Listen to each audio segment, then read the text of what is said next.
Hello, this is James. Welcome back to Survivor Near's channel.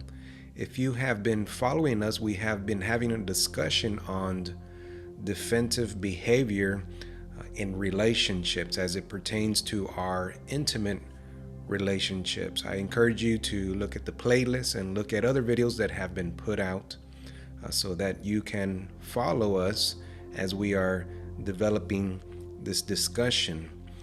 Today we're going to talk about how to stay calm in your relationship. We're going to go over 5 areas that will help us to stay calm as it pertains to our intimate relationships. Of course, these principles can be applied to other relationships, and you will see how they can overlap and help us in those situations. The first one is that we need to understand the flight or fight, or rather the fight or flight, as we would say. And this has to do with that time where the human is going to either fight and stay and defend themselves. It activates that part of the brain that we are trying to survive and protect ourselves. It's a natural self-protection mechanism. Or we have the decision to fly away or run away or shut down. And this also is a part of the brain, or our nervous system is activated, and we choose either of the two. But we first have to understand that the fight or flight response is natural in situations where we are trying to protect ourselves. However, it's not healthy when we are trying to stay calm in our relationships, when we are having conversations. And this now leads us to, how do we conduct ourselves in conversation with our partner? And one of those things that we need to do is to maintain our posture and our tone of voice, because as soon as you relay, or the recipient or your partner is receiving a negative vibe from you, or a negative energy and possibly anger coming across, that is going to trigger the situation. And so this is why you see in many debates, sometimes if we are to relate to this to the political world, that good debaters will remain calm. Their tone of voice doesn't change. It's constant. And this way, they are not giving away their power. They're not showing frustration.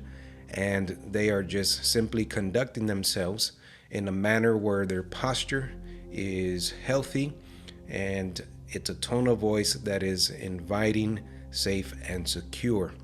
So understanding the fight and flight response, maintaining our tone of voice and posture is very important.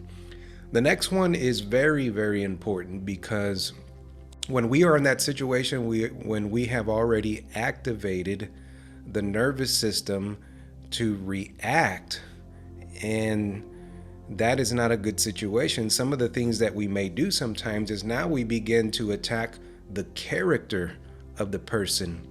And this is normally due to when the person has already become frustrated and they do not know how to respond calmly.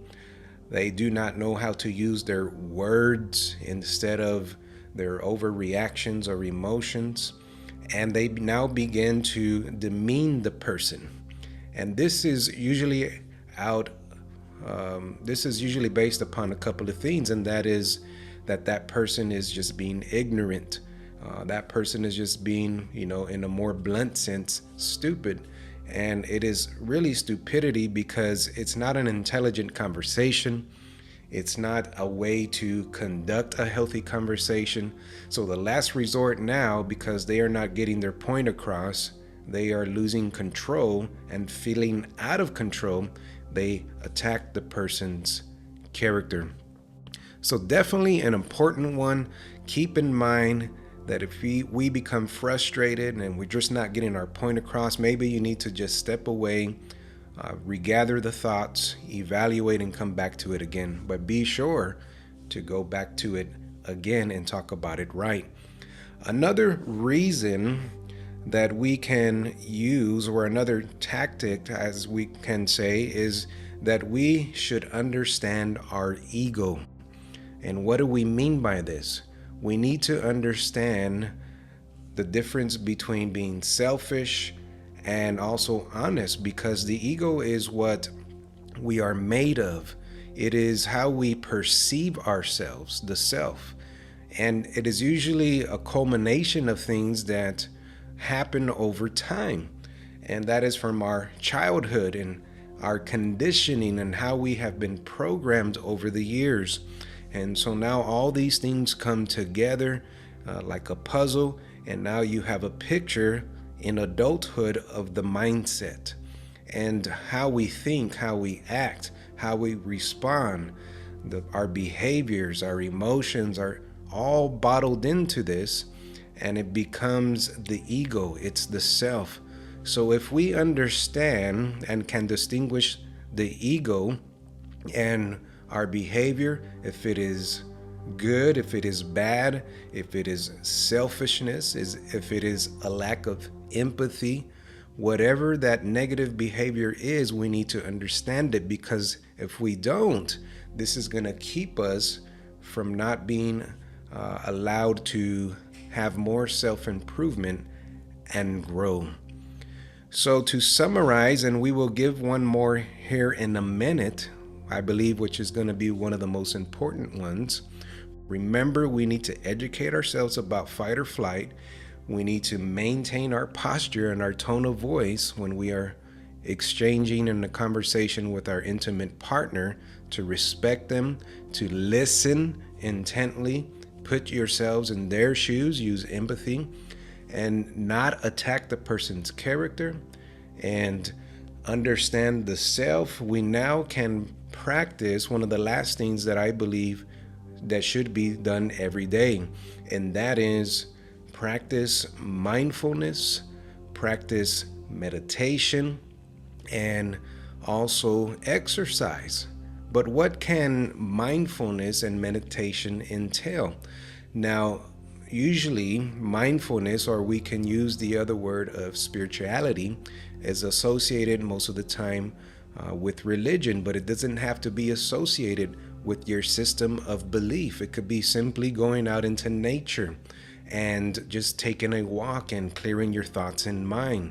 It could simply just mean, repeating affirmations of, I'm going to achieve this. It could be setting goals.